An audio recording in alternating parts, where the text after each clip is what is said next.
بسم اللہ الرحمن الرحیم۔ عشق مجازی سے عشق حقیقی تک کا سفر۔ دن کے 11 بج چکے تھے لیکن موسم ابھی تک سرد تھا۔ یہ 2014 کی دوسری صبح تھی اور میں بابا جی کی خانقاہ پر بیٹھا ان کی نصیحتوں سے لطف اندوز ہو رہا تھا۔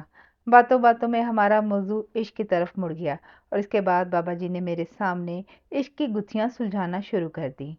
میں مذہب عشق کا سخت کافر تھا لیکن اس دن کے بعد مجھے احساس ہوا عشق کے بغیر زندگی ادھوری ہے اور جس شخص نے ابھی تک عشق کی گنگا میں ہاتھ نہیں دھوئے اس کی شخصیت ابھی تک نامکمل اور ادھوری ہے۔ بابا جی سے ملاقات سے پہلے عشق کے بارے میں میرا نقطۂ نظر وہی تھا جو ہم میں سے 80% لوگوں کا ہے، لیکن اس دن کے بعد مجھے پتہ چلا شاید 80% لوگ عشق کو غلط رنگ میں دیکھتے ہیں اور بلا وجہ عشق سے نفرت کرتے ہیں۔ ہم نے عشق کو صرف عورت ذات تک محدود کر دیا ہے اور ہم سمجھتے ہیں عشق صرف جنس مخالف کے لیے رونے دھونے اور جان کی بازی لگانے کا نام ہے، اور اگر کوئی جنس مخالف کو پانے کے لیے مجنوں، پاگل یا دیوانہ بن جائے یا خودکشی کر لے، ہم اسے عشق کی معراج سمجھتے ہیں جبکہ یہ عشق کی کھلی توہین ہے۔ میں نے پوچھا بابا جی عشق کیا ہے؟ بابا جی نے ماہر فلسفی کی طرح نظریں گھمائیں اور میری طرف دیکھ کر بولے، عشق کمال انسانیت، حاصل مذہب، ایک بلند ترین تجزیہ اور انسانی تلاش کا نام ہے۔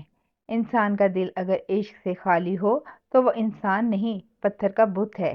عشق انسان سے خدا نہیں چھڑواتا بلکہ انسان کو خدا کے قریب کر دیتا ہے، اور عشق ایک تاریک جنگل کی طرح ہوتا ہے، جو ایک دفعہ اس جنگل میں چلا جائے وہ کبھی واپس نہیں آتا۔ عشق بے لوث ہوتا ہے اور طبیعت میں شائستگی پیدا کرتا ہے۔ عشق صندل کی لکڑی کی طرح سلگتے رہنے کا نام ہے اور عشق کسی کو پانے اور کھونے سے بہت ماورا ہوتا ہے۔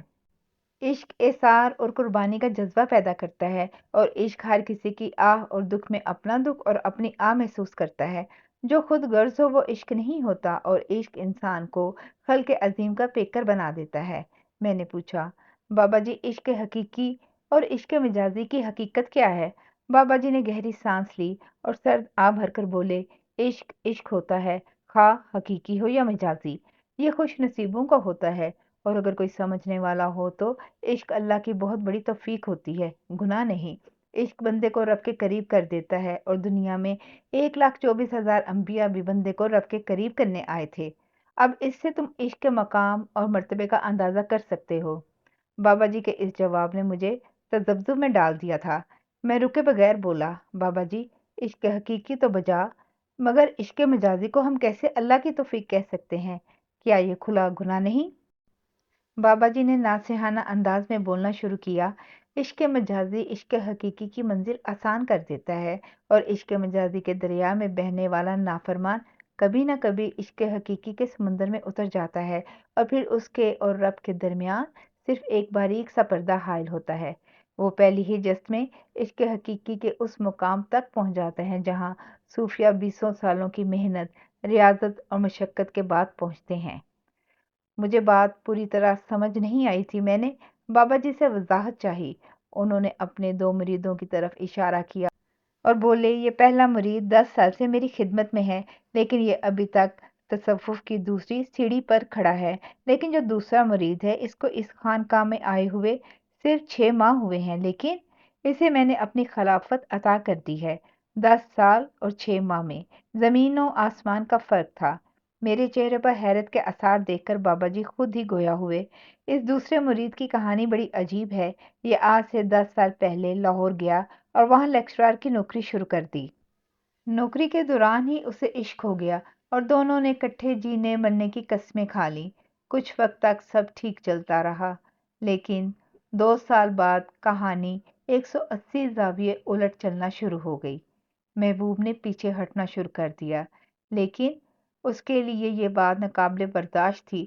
اس نے لاکھ منانے کی کوشش کی مگر نتیجہ خاک نکلا۔